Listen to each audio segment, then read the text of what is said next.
Faudra-t-il bientôt présenter un pass sanitaire pour aller travailler? Une réunion se tient ce matin à 11h entre la ministre du Travail, Elisabeth Borne, et les partenaires sociaux.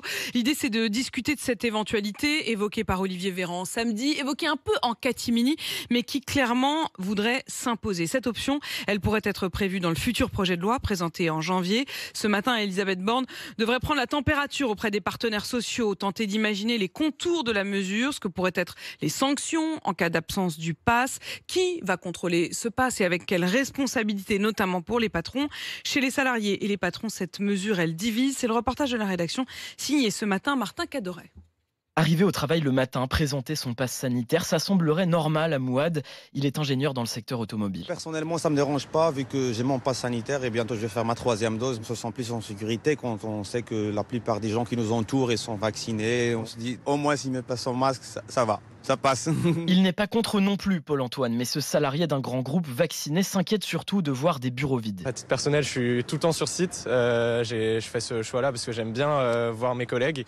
Donc ça va être triste de ne pas pouvoir en voir certains, quoi. Ces non-vaccinés, Clara, aimerait bien que le gouvernement essaye de les convaincre plutôt que de les forcer. C'est quand même aller beaucoup trop loin et ça me paraît vraiment leur enlever des droits, même si encore une fois, moi je suis entièrement pour le vaccin, autant là, je trouve que c'est vraiment n'importe quoi. Enfin, je veux dire, je pense qu'on a le droit d'avoir tort et de quand même pouvoir aller travailler, quoi. Sans compter que pour les entreprises, la mesure risque de faire des trous dans les plannings. Mathieu Coquer est patron d'une PME dans le nettoyage. Aujourd'hui, on a à peu près 5 à 10% des salariés qui sont non vaccinés, donc ça représente entre 5 et 10 personnes à peu près. La conséquence, c'est qu'on serait obligé de les mettre de côté, de les suspendre et de faire des recrutements de nouvelles personnes. Donc ça fait beaucoup de travail en plus. Je ne me vois pas du tout essayer de convaincre les personnes qui sont pas vaccinés. On n'a pas envie de se braquer avec eux parce qu'on sait que par la suite, on a envie de continuer à travailler avec eux tout simplement. C'est pour cela que Benoît Serre, vice-président de l'Association nationale des DRH, demande de la flexibilité au gouvernement si la mesure venait à être appliquée. Soyons intelligents sur la mise en œuvre, autrement dit, pas de mise en œuvre généralisée pour tout le monde de la même manière parce qu'il n'y a pas deux entreprises qui se ressemblent.